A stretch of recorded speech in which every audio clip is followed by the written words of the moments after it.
Hi, Jessica. Welcome to the Integrative Health Coach Success Podcast. Hi, Julia. So happy to be here today. Yes, we're excited to have you. I always get excited when we get to have one of EquiLife's own health coaches on, because even though we are in meetings weekly together and we kind of know each other, I always learn a little bit more about somebody. So I'm excited to have you.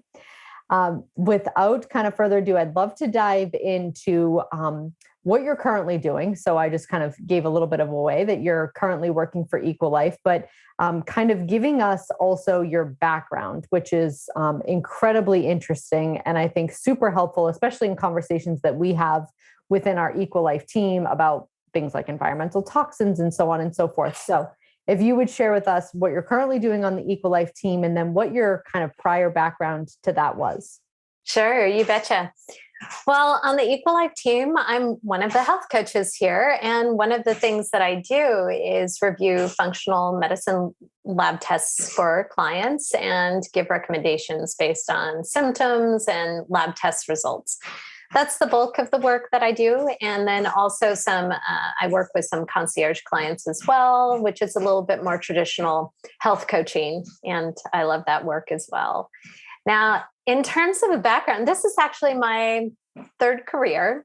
Mm-hmm. And so I started out graduating from college. Landscape architecture is what I had done. I got really, really involved in the sustainable building side of things. And, so I was designing green roofs, for instance, and storm water drainage systems, and really paying attention to how to not just, make a beautiful space, but make a beautiful space that was more healthier for the overall built environment.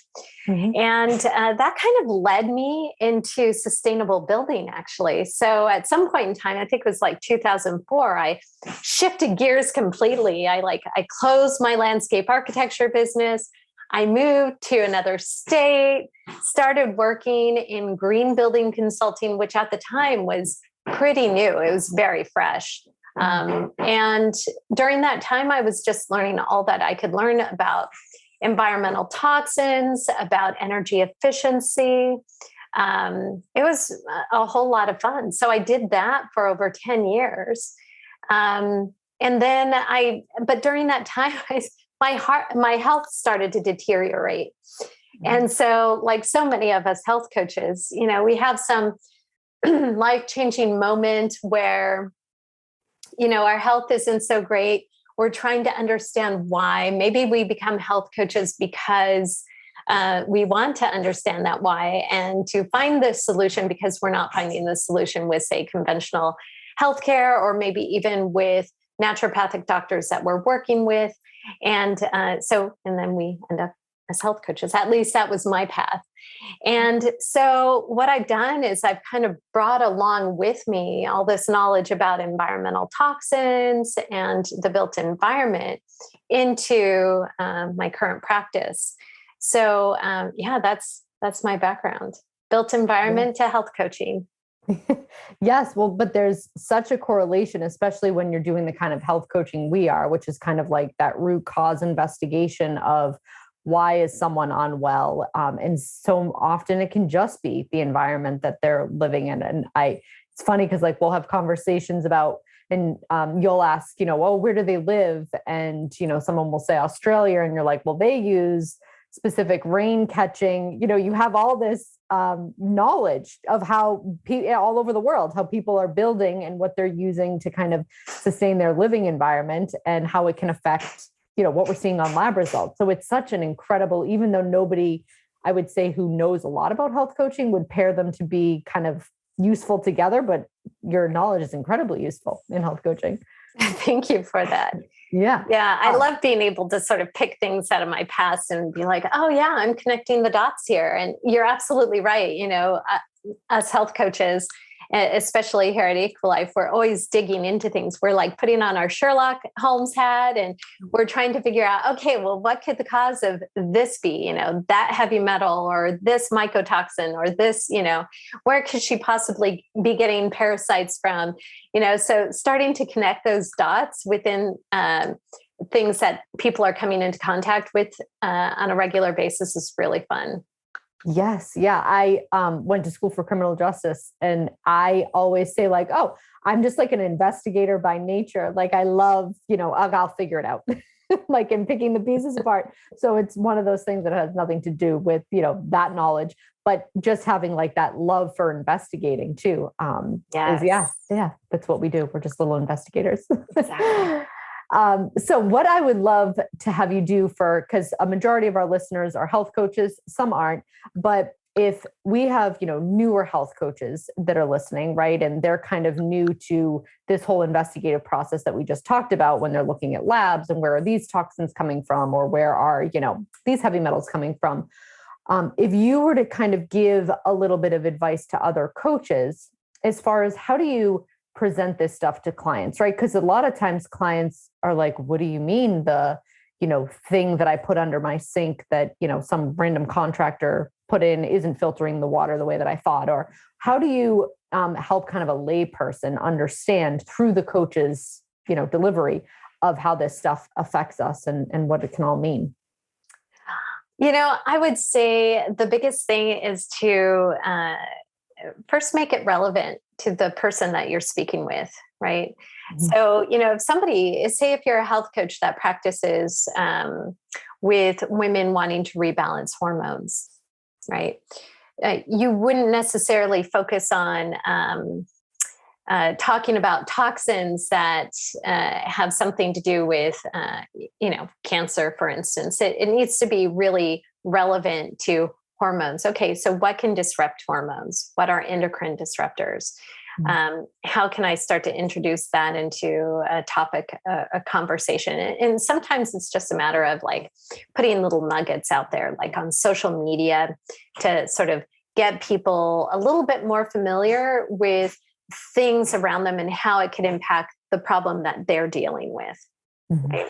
So that's what I think of first. And the other thing is, if you're meeting with a client and reviewing a lab test, say you're an IHP or running some functional medicine labs with them, if you're reviewing something, don't come out of left field with some sort of snippet of information that you think is really relevant. But, if that person is coming to you with gut issues and you're starting to talk about phthalates, for instance, it could feel like there's a little bit of a disconnect there.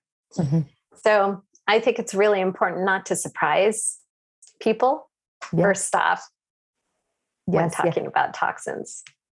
Yeah, I agree, because it can be an overwhelming topic for a lot of people. I mean, it's such a rabbit hole. That's the word I'm looking for. Like a rabbit hole to go down where, you can kind of see like, okay, well, so maybe like the air inside their house needs to be, filtered better. They need to be filtering their drinking water. And for somebody who's kind of completely new to all this stuff, it can seem overwhelming. But I love the point you make about keeping it relevant, because most people come to us with, a specific thing that they would like to fix, or something that they would like to be better or function more optimally, even though we can maybe look at a lab test and go, okay, well, I know you want to work on your hormones and fertility, but like your guts needs help and all of this is going to help that. We can see that, but still making it relative to the problem that they want to solve, because usually, because of human beings, like we just kind of work off on that pleasure pain cycle, right? Whatever's causing us the most pain, we will do the most work to fix, right? Versus something that's kind of not so relevant. We're not really.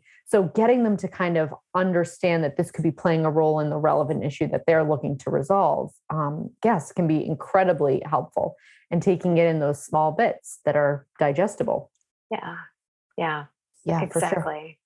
For sure. What about coaches who are wanting to kind of, do you have like this specific process that you go through with, things like air filters, because of your sustainable building background? I mean, when my husband and I were talking about like, do we want to potentially remodel? Do we want to build? Do we want to, there's nothing more toxic than building materials. And I'm like, oh my God, like using new like drywall, and it just, I was like overwhelmed. I'm like, we would have to have like air doctors running 24/7 for like the first year to just, and again, like sometimes knowing too much can be, but when you have kind of, when you're approaching your clients and they say, oh, I just moved into a new house, what would be kind of some of the main points that you think would be important to kind of drive home to them as far as what they could do to offset? Well, that is such a good question. So say somebody has just bought a new house and they're coming to me and they happen to say, oh, I've got headaches. Well, then I can make the connection, right? But if they're saying, everything is fine, I don't seem to have any big issues, I just wanted to see where I was at with my lab tests, then it feels like they're not inviting me to start to comment on their brand new house, right? So first off, I just want to make sure that I'm being invited to comment on their brand new house. So I might say something like, okay, well, you just moved into a new house. One of the things that you can do is start to run an air filter, because some of the materials that are in the new house, and say you have a new house smell, kind of like a new car smell, those are volatile organic compounds, and those could be causing the headache that you're experiencing right now, for instance. New houses are so tricky though, Julia. I mean, they could be like, I was thinking about this morning, and there's this woman who runs a popular food blog, Alana's Pantry. Love her. And she had bought this older house, had it all fixed up. She was doing all this. She made it a greenhouse. Well, greenhouse could sometimes mean a lot of sort of smart devices to help control the environment to make it more energy efficient. And energy efficiency doesn't always equal healthy environment. And for her, it was really terrible. So she started getting sick from her new green smart house because of all the EMFs radiating from it, right? So, and I've heard this before where, someone is having an issue, they just moved into a new house. There's all these strange things, symptoms that seem to come up, or maybe they had suffered from some chronic illness before they fixed that. And then they moved into a new house and it's all back, and they're trying to figure out, well, what just happened?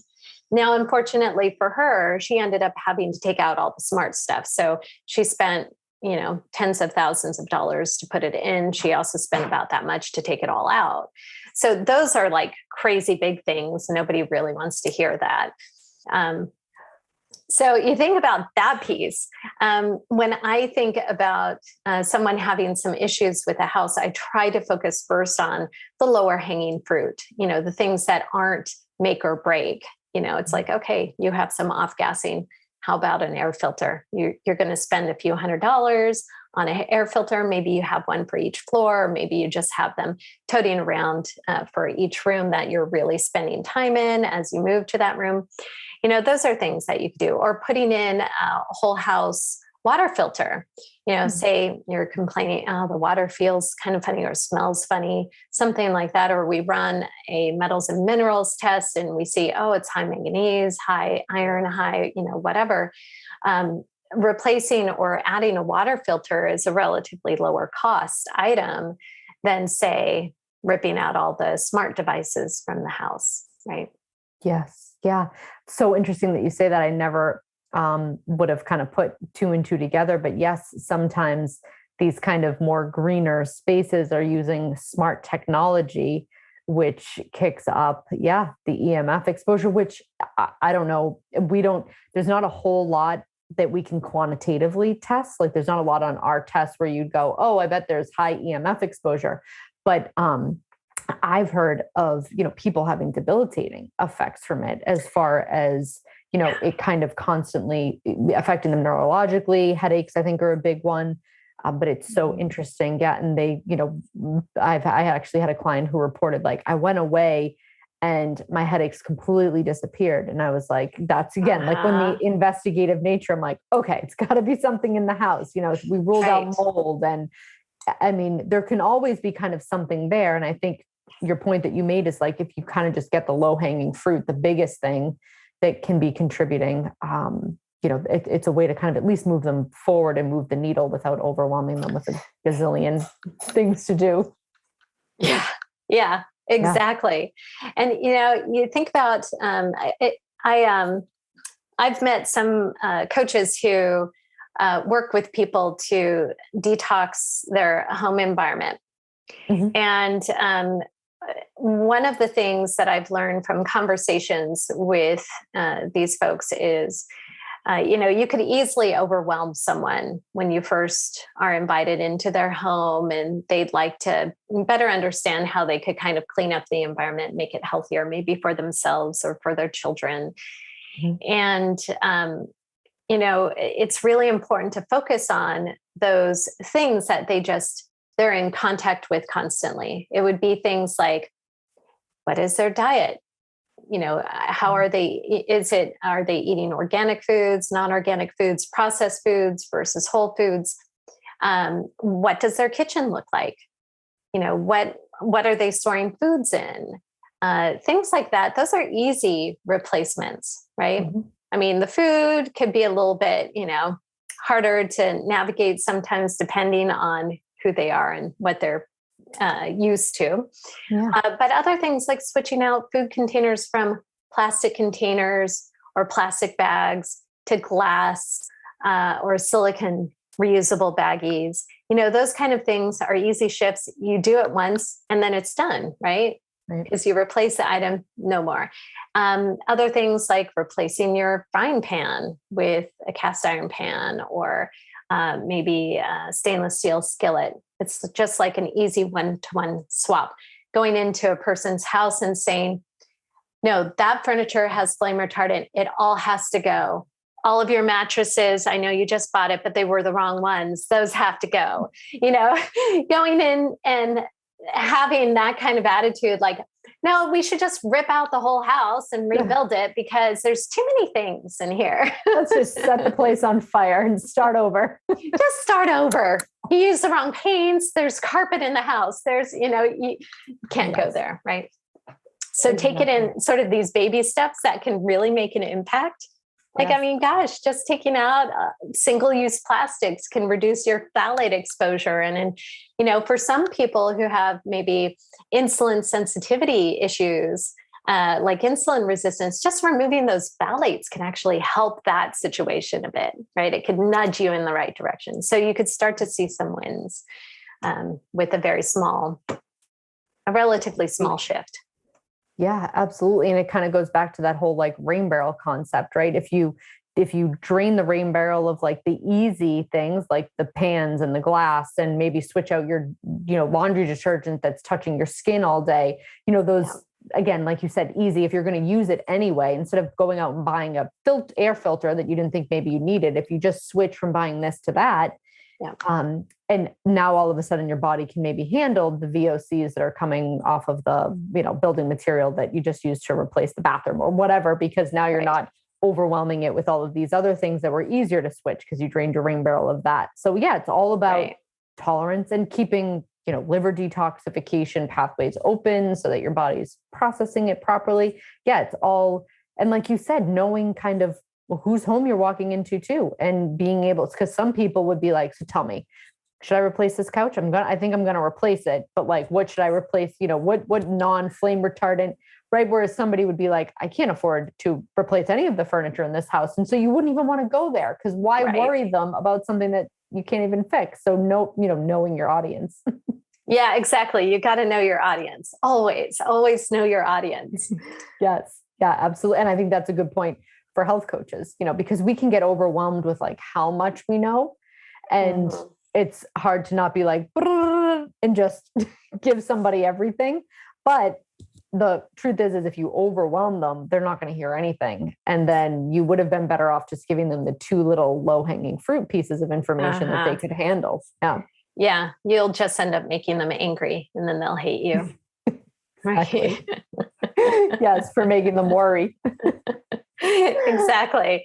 Yeah, exactly. So keeping it easy, bite-sized pieces. And the thing is, those little bite-sized pieces that you give them, it'll start to snowball and they'll do it all on their own. they'll start to investigate what's going on, and they'll start to make bigger and bigger shifts. And I've seen this before, even within my own family, just you can't tell them necessarily to do certain things. You could give them some tips, but it's really that when they're internally motivated to really start to dig into this, you could still give them resources, but let them get their own ball rolling. That is really helpful. Yep. Yeah, absolutely. I'll always give a little piece of information, and then people usually kind of take it and run if they want to, or they don't. But usually when they kind of take it and run, then they kind of get themselves into, the investigation piece of it. And then you don't have to feel as responsible for driving them crazy. They've kind of done it themselves, and they're in the realm of cleaning things up. And those are the people that want to actually do it, and that you're not forcing it, so to speak. Exactly. Yeah. So as far as, again, if there was a coach listening, do you have, I'm curious, favorite resources that kind of talk about, it doesn't have to be, something as grand as sustainable building or any of that, but something that is a, palatable, toxic resource, or even if somebody's actually, all that whole building stuff does sound, interesting. I'm curious if you have resources that you love. Oh my gosh. Yeah. So many. Well, I will say there's one gal who does a lot of teaching and training around toxins. And she was a health coach before, and she got into this mode of really diving deep into the research. And I love her classes. Even though I have this background in sustainable building, I find that I do learn quite a bit from her. So she's a really good one. She offers little bite-sized classes, and then she also offers bigger classes. Her name is Laura Adler, and she's also known as the environmental toxin nerd. So she's an excellent resource. Love that. Now, if someone was, just, I don't know, working on a remodel of their house, there's tons of resources out there for that. You could, let's see, good resources would be, I really love the Living Future Institute myself. That might be a little bit too much of a deep dive for some people, but they go into all these different criteria of what they would consider more sustainable in terms of building materials. If you didn't want to go that far, you could look at LEED, that's Leadership in Energy and Environmental Design. That was a certification standard that I worked with from 2005 onward during my sustainable building career. And there's a bunch of resources on their website too. So those are a couple of resources that I really like. There's also Eco House, which was a movement from Germany. It's made its way over to the United States. And they have some really great approaches to energy efficiency without doing all the smart building stuff. So they really focus on energy efficiency as in, why don't we just work on the building envelope first and make that much more energy efficient, take advantage of natural daylight, that kind of thing. So some nice resources out there.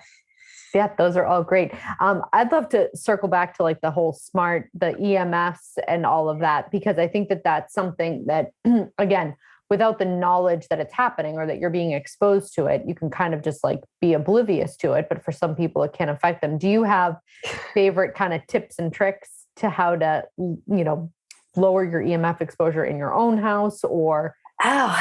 Yeah. So speaking of rabbit holes, I definitely went down a rabbit hole with this. I hired Brian from Shielded Healing to come to my house and do a complete assessment. And, honestly, we haven't gotten around to doing all of that yet because we're doing some other remodel work at the moment. But, talk about a deep dive. We went very, very deep. He had about 7 different pieces of equipment, checking out different electromagnetic and radio frequencies, all that in the house. But some of the basic tips that he gave that I think are really relevant and easy to accomplish for most people are these, is that don't charge your cell phone next to your bed or anything else. Don't charge anything next to your bed. Yeah. Also, turn your cell phone onto airplane mode or just turn it off completely if you're going to use it as an alarm clock next to your bed. If you need it on, set it to the other side of the room. The other thing is that, if you have a Wi-Fi router in your home, one thing that you can do, and this might seem a little bit complicated for some people, but you can actually just hardwire all of your electronic devices that need that internet connection. So that's one option. The other thing is that if you're using a Wi-Fi router, you could just turn it off at night. So you're not getting blasted all night long when you don't even need it. Right. So those are some nice things that you could do. And of course, turn off the Wi-Fi if, on your laptop, if you are not working on it, or if you have it hardwired, obviously you don't need the Wi-Fi turned on. So these are little things that you could do to sort of stop that radiation. It's really interesting to note too that, if your electrical panel is, say, in your office for whatever reason, like you want to be a little bit away from your electric panel. If you could give yourself, like 5 feet or so, that would be nice. So just move your desk to the other side. You don't need to be right in front of the electric panel. So you think about all the sources where you could get sort of blasted by, by electromagnetic frequencies. You just start thinking, okay, well, how could I just shift things just ever so slightly, or not plug in things, or turn things off from Wi-Fi mode? All of that could help. Yeah, absolutely. Did he have an opinion on, like, because I know they make like little case that you can basically put like your router in now, or like almost like a cage thing that you can put over like a, what do they call it? Like the meters that they put on houses? You could put Faraday cages on those. Okay. Absolutely. So right now, most utilities will switch out meters to not the water meters, but the electric meters. They've switched them out to smart meters so that, nobody has to walk up your drive to check your meter, right? They could just drive by and sort of do it remotely. Those can actually, those send out a signal in pulses. It's usually like every 10 or 15 minutes, something like that. Or it could be a continuous one. Now, if that's on the other side of your garage, for instance, you might not need to worry about that at all because your living space might be far enough away. But if it was like against a living wall, having a bit of a Faraday cage kind of will probably make them upset, the people coming by to check the meter, because then they'll have to get out. But you can buy Faraday cages for those. For your Wi-Fi device, if you put a Faraday cage around it, you're not going to get a signal. So you could just have your router not on Wi-Fi mode and then have everything hardwired. So you can do that. Gotcha. So Faraday cages. And Brian, actually, we talked about the Faraday cage. We also talked about dirty electricity. And that is, the way that our houses are wired, they could just be miswired. Wired badly. Mm-hmm. One of the things that you could do to help reduce this sort of like excess electricity coming out is there's a panel that he has that you can add to your current electrical panel, and that stops some of the dirty electricity. So you could go, but it's like a $1,000 to $2,000 ad, right? When you're adding these extra pieces. Other things that we talked about is shielding your rooms. You could shield your bedrooms, creating kind of like a Faraday cage around that, but you do it with shielding paint, which there's a couple of different kinds. The one that he was recommending uses carbon as a shield, and then you have a grounding wire that you ground to like an outlet or something, but it's black. And then you have to paint everything black. And then you have to shield the window coverings as well with some fabric that has silver, I believe it's silver woven into it, right? So then you have that complete shield. Otherwise, if you bring some sort of an electric thing into that room, like a cell phone, or you have some signal coming in from outside, it'll just bounce around the room and it makes the signal like stronger, sort of consolidated signal. Interesting. Yeah. Oh my God. So wild. So the only color that the paint you have to paint the room black? Yeah, this one that he was recommending was a carbon-based paint. Ecos also makes a paint though, and I don't think that one's black. I think it's white, but Okay. I think it uses nickel. Gotcha. I'm gonna say it's Okay. nickel. Yeah. So interesting. Yeah, there's like so much to like learn and explore. We recently had our smart meter replaced. We recently had our electric. I don't know if it's an electricity or water meter, but now it's a smart meter and it's right on the other side of my living room. It's on the outside wall of my living room, and I'm like, oh my gosh. And I did put a call into the town to see if there was an option to like switch it back, but if not, I'm just going to put a cage over it and they can get out of their car and check it. Yep. Yep. Exactly. I mean, I feel like sometimes like the technology, it's to make everybody's life more efficient and more streamlined, but also it's like, oh man, I mean, just it's not that far from the street to my to that wall where the meter is like 4 yards. Right. And, you Yeah. know, again, we could kind of go down these rabbit holes, right? I mean, when we start talking about the smart homes and everything that makes it, you know, oh, it's more energy efficient and makes life easier because we could, you know, program our lights from our cell phone while we're out and about, or just so many different things. Refrigerators are smart now. You know, you could get a smart refrigerator, a smart stove, a smart thermostat, all on Wi-Fi. And so you're getting all these signals. And now also, this pains me a little bit to say, but also solar panels. Solar panels are fabulous, but you have to convert the electricity that comes from it from DC to AC, and nobody's houses are on, you know, DC power, not unless you're off grid. So everything has to get converted. So you have this inverter, and that inverter could give off all this EMF stuff, right? And so, you know, then you think about that. It's like, okay, well, there is a workaround. You could build a cage for that. Right. Right. You know, but those are the things that you got to kind of think about when you're dealing with anything electrical, because we're electrical beings. Anything that we're around that has an electrical current that's not like the electrical current from the earth is going to be a little bit disruptive somehow, right? So, but again, this is a harder topic to talk about because it's invisible. People don't see it. And you can't necessarily like prove it on a lab too, like, right? Because like you can show somebody like, see, here are the heavy metals that you're drinking in your water.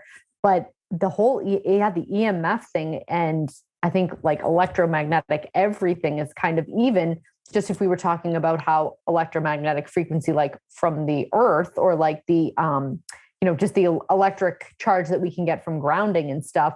Right. People are like, well, can't measure that. You can't see it. You know, like we have a hard time understanding and believing what we can't see. Yes, it's hard. And you start to get more of this, you know, anecdotal evidence, like with the grounding mats. Love grounding mats, makes total sense. And you hear the stories like, you know, about how people feel better, they feel calmer, you know, and you could start to measure little bits and pieces, right? But with the electrical currents going on in our home, all of that, it's just, there's so much happening. It's hard to isolate something, right? In order to test it. With something like a grounding mat, you could say, okay, we're going to test somebody doing the same thing that they do every day, but then we're just going to change this one variable. And then you could start to test, okay, what are the results of that? But yeah, it's just too, it's hard to quantify. Yeah, for sure. Somebody recently told me about, there's like apparently some baby bassinet that like, you like will almost like simulate like a car moving. And they were just explaining it. And they were like, yeah, and it connects to your phone. And so like you can turn it on or off from another. I looked it up. I'm like, oh, this thing runs on Wi-Fi, and you're putting an infant in the bassinet, right? That like just has Wi-Fi running all the time. Like, it's like a terrible idea. I was like, oh God. But like, it's these little like technological luxuries that have come into our world that I'm just like, oh my God, this is not good. Yeah. Oh no, it's not good. That is crazy. I mean, just having a baby monitor, Having a baby monitor within 5 feet of a baby, not a great idea, because you're blasting the poor baby with the Wi-Fi. Yes.